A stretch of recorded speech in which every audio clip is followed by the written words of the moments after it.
जय माता रानी भक्तों, आप सभी का स्वागत है आपके अपने चैनल पर संदीप भक्ति ज्ञान गंगा में। भक्तों, आज की इस वीडियो में मैं आपके साथ शेयर करूंगी महालक्ष्मी पूजा विधि। महालक्ष्मी पूजा जो है 16 दिन तक चलती है और राधा अष्टमी से शुरू हो जाती है। तो देखिए, इसे जो है गजलक्ष्मी पूजा भी बोलते हैं। और पूजा करने के लिए आप एक चौकी लगा लीजिएगा। तो चौकी आपने पूर्व दिशा या उत्तर पूर्व दिशा की ओर लगाना है। वैसे तो रोजाना घरों में माँ लक्ष्मी की पूजा की जाती है, लेकिन विशेष कृपा प्राप्ति के लिए महालक्ष्मी व्रत को सबसे खास माना गया है। हर साल भाद्रपद माह के शुक्ल पक्ष की अष्टमी तिथि से महालक्ष्मी व्रत की शुरुआत होती है, जिसका समापन आश्विन माह के शुक्ल पक्ष की जो है कृष्ण पक्ष की अष्टमी तिथि पर किया जाता है। धन की देवी माँ लक्ष्मी को समर्पित ये व्रत 16 दिन तक चलते हैं। इस अवधि में माता महालक्ष्मी की पूजा करने से धन, धान्य, भाग्य, समृद्धि, सौंदर्य और शक्ति में भी वृद्धि होती है। इस दौरान महिलाएं वैवाहिक जीवन में खुशहाली के लिए उपवास करती हैं। तो देखिए, मैंने एक चौकी लगाई है। चौकी के ऊपर लाल वस्त्र बिछा ले और चावलों से यानी अक्षत जो है उससे अष्टदल कमल बनाएंगे, क्योंकि माता महालक्ष्मी जी के पूजन में कलश की स्थापना अवश्य रूप से करनी चाहिए। और देखिए, व्रत का संकल्प आप पहले दिन ही ले लें कि आप व्रत कैसे करेंगे और किस तरह का करेंगे, और इस तरह से हमें संकल्प लेकर के ही इस पूजन को करना होता है। और देखिए, जो चौकी लगाई जाती है ये सुबह सुबह में लगाई जाती है, बाकी दोनों समय पूजन किया जाता है। तो देखिए, मैंने तांबे के कलश में चंदन से स्वास्तिक बना लिया है। आप रोली से बना सकते हैं। कंठ में 3 बार हम यहाँ पर कलावा बांध देंगे। तो देखिए भक्तों, ये जो पूजन है आप अपने घर के मंदिर में भी कर सकते हैं या फिर अलग से चौकी लगा करके भी पूजन कर सकते हैं। तो देखिए, हमने कलश के अंदर सबसे पहले गंगा जल की कुछ बूंदें डाल दी हैं और फिर शुद्ध ताजा जल पीने वाला भर देंगे। तो देखिए, इस दौरान देवी की आराधना करने से जीवन में सुख समृद्धि का वास होता है, साथ ही धन संबंधी समस्याओं का निवारण भी होने लगता है। तो देखिए, हमें जो श्री कलश बनाना है इसमें लौंग, इलायची, सिक्का, सुपारी और कौड़ी, कमल गट्टे का बीज ये आपने डालने हैं। अक्षत, हल्दी डालना है। इससे जो है ना ये विशेष कलश की स्थापना होती है, श्री कलश की स्थापना होती है। अशोक के पत्ते या आम के पत्ते या फिर पान के पत्ते पे चंदन रोली से टीका करके आप अच्छी प्रकार से सजा ले, क्योंकि जितने भी देवी देवता पूजन करते हैं वो रंगोली आदि को देखकर अत्यधिक प्रसन्न होते हैं। और देखिए, इस पूजा में जटा वाला नारियल जो है रखना चाहिए, पानी वाला, और उसका मुख पूजा करने वाले की ओर होना चाहिए। तो मैंने यहाँ पर लाल चुनरी लपेट दी है जो नवरात्रों में आती है, और इसका नारियल का जो मुख है पूजा करने वाले की ओर होना चाहिए। तो देखिए, माता महालक्ष्मी की पूजा विधि से लेकर व्रत नियमों के बारे में भी मैं इसमें संपूर्ण जानकारी आपको दूंगी। तो इसी तरह से हमें जो है श्री कलश की स्थापना हो चुकी है। हम यहाँ पर थोड़े से अक्षत रख देंगे। भक्तों, जो ये चौकी है ना, आप ऐसी जगह लगाइएगा जहां पर इसे बार बार हिलाना ना पड़े। अक्षत पुष्प रख देंगे। तो देखिए भक्तों, व्रती को सुबह जल्दी उठना चाहिए, स्नान आदि कार्यों से निवृत्त होकर के स्वच्छ वस्त्र यानी लाल वस्त्र पहने और सूर्य देव को अर्घ्य दे करके फिर अपने घर के मंदिर में ऐसी पूजा करें। तो देखिए, एक पात्र में मैंने स्वास्तिक बना करके गणपति और माता महालक्ष्मी जी को विराजमान कर लिया है। तो देखिए भक्तों, माता महालक्ष्मी जी का पूजन कभी भी अकेले नहीं करना चाहिए, क्योंकि माता महालक्ष्मी चंचला होती हैं। तो भगवान विष्णु जी के साथ या फिर गणपति भगवान के साथ में पूजन करना चाहिए स्थायी निवास करने के लिए। तो देखिए, हम जल से पहले हाथ मुंह धुला देते हैं, और यहाँ पर जो है पहले दिन पंचामृत से यानी चरणामृत से अभिषेक किया जाता है। बाकी दिनों में जो है दूर्वा से जल का छींटा लगा करके पूजन किया जाता है पूरे 16 दिन तक। तो इस तरह से हम पहले दिन पंचामृत से, चरणामृत से दूध, दही, घी, शहद, शक्कर, गंगाजल मिला करके पंचामृत बनता है। उसके बाद में हम शुद्धोदक स्नान करा देंगे। ओम गण गणपते नमो नमः, ओम लक्ष्मी नमो नमः, ओम लक्ष्मी नमो नमः, ओम महालक्ष्मी नमो नमः मंत्र का जाप करते हुए शुद्धोदक स्नान कराएंगे इस प्रकार से। और फिर हम टॉवल में अंग पोषण कर देंगे, और जो ये जल है ये आप तुलसी के गमले में छोड़ करके बाकी अन्य पौधे में डाल सकते हैं। पवित्र पौधे में इधर उधर फेंकना नहीं होता है। तो इस थाली को जो जल है आपने अच्छी जगह रखना है। तो भक्तों, माता महालक्ष्मी जी की पूजा शाम के समय प्रदोष काल में भी की जाती है, जैसे हम दीपावली पर माता महालक्ष्मी जी की पूजा करते हैं। सेम वैसी ही करनी होती है।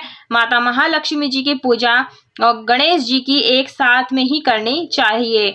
तो देखिए मैंने यहाँ अक्षतों का आसन देकर के, फूलों का आसन देकर के गणपति जी को और माता महालक्ष्मी जी को विराजमान कर लिया है और साथ में मैं यहाँ पर धूप दीप की स्थापना कर ली है। आप दीपक जो है देसी घी का या फिर तिल के तेल का आप जरूर से रखें। देखिए माता की पूजा में संकल्प जरूर से ले लें कि आप आइए हमारी चौकी पर विराजमान हो जाइए और पूरे 16 दिन तक अपनी पूजा करने का सौभाग्य हमें प्रदान कीजिए और व्रत का संकल्प इसी दौरान ले लीजिएगा और अक्षत पुष्प छोड़ दीजिएगा। ऐसा बोलते हुए क्षमा प्रार्थना मांग लेंगे कि आप पधारिए, 16 दिनों तक हमारी चौकी पर विराजमान रहें। ऐसी प्रार्थना करके कि फिर हमसे जो है जल का छींटा लगा करके शुद्धिकरण करेंगे, पवित्रीकरण करेंगे। भक्तों यदि आपके पास विग्रह है तो आप उन्हें पंचामृत से स्नान कराएं, फोटो तस्वीर है तो उसे सांकेतिक स्नान कराएं। इस तरह से हमें सबसे पहले जो है यहाँ पर पूजा की है। शुरुआत के दिनों में हमें ऐसे ही स्नान कराना होता है। गणेश जी को जनेऊ पहना देंगे और इत्र लगा करके वस्त्र रूपी कलावा यहाँ समर्पित कर देंगे। आप चाहें तो गणेश जी के लिए पीला और माता महालक्ष्मी जी के लिए लाल वस्त्र अर्पित करें। अगर नहीं पहले दिन अर्पित कर सकते हैं तो जो 16वें दिन है आप उस दिन अर्पित कर सकते हैं। चंदन रोली से हम यहाँ पर टीका कर देंगे। इस प्रकार से अक्षत जरूर से समर्पित करें, इससे जो है ना टीका हमारा संपूर्ण माना जाता है। तो देखिए भक्तों जब ये 16 दिन तक आप दो लोग दुर्वा से जैसे छींटे लगाएंगे तो इस तरह से रखना है। तो देखिए स्थापना करने के बाद में हमें चौकी बिल्कुल भी हिलाना नहीं है और ना ही मूर्तियों को हमें बिल्कुल भी हिलाना है। ध्यान रखिएगा कि माता महालक्ष्मी जी की पूजा जब करें तो चौकी ऐसी जगह पर लगाएं जहां पर आप अगले 16 दिनों तक आप उस चौकी को जो है पूजन कर सके और हिलाना नहीं है। इस बात का ध्यान रखिएगा। गणेश जी को हम यहाँ पर गुड़हल का फूल, दुर्वा और जो भी पुष्प है वो समर्पित कर देंगे। तो देखिए वैसे तो यह 16 दिवसीय व्रत पूजा होती है, 16 दिनों तक व्रत किया जाता है। लेकिन अगर आप किसी भी कारण से व्रत नहीं करना चाहते हैं तो आप केवल अगर आप इन दिनों में महालक्ष्मी की पूजा भी करेंगे ना तो यह पूजा बहुत ही ज्यादा प्रभावशाली होती है और यह पूजा हम सभी को जरूर से करनी चाहिए। तो देखिए माता महालक्ष्मी जी को बेलपत्र आप जरूर से अर्पित कीजिएगा क्योंकि माता महालक्ष्मी जी को बेलपत्र अत्यधिक प्रिय होती है। तो आप जरूर से 1-2 जितने चाहे आप उतने अर्पित कर सकते हैं। पुष्प समर्पित कर दिया है, उसके बाद में हम यहाँ पर सभी को धूप दीप दिखा देंगे। इस तरह से हमारी जो सुबह की पूजा हो जाएगी। सुबह में ये पूजा करनी है। पूजा करने के बाद जो है हमें यहाँ पर जल का भोग लगाना है। जल का भोग आप जरूर से लगाइएगा और पूजा करने के बाद में जो जल का लोटा है ना ये हम सूर्य देव को अर्घ्य दे देंगे अगर हम ये दिन में पूजन कर रहे हैं। और माता महालक्ष्मी जी को खीर का भोग आप अवश्य रूप से लगाइएगा या फिर साबूदाने की या दूध से बनी हुई कोई भी मिठाई का भोग लगा सकते हैं। और देखिए भक्तों मिठाई जो भी आपके पास उपलब्ध हो, यदि मिठाई नहीं है तो आप चीनी मिश्री का भी भोग लगा सकते हैं। और डेली आप नहीं लगा सकते तो लेकिन चीनी बताशे का भोग तो आप लगा ही सकते हैं। लौंग बताशे का भी भोग लगा सकते हैं। ऋतु फल जो भी आपके पास ऋतु फल हो आप उसका भोग अवश्य रूप से रखिएगा। देखिए भक्तों जो लोग 16 दिवसीय माता महालक्ष्मी जी का व्रत पूजन करते हैं उन्हें मांस मदिरा का, तामसिक भोजन का सेवन बिल्कुल भी नहीं करना चाहिए। इस बात का ध्यान रखिएगा। घर में शांति पूर्वक बनाए रखिएगा माहौल को।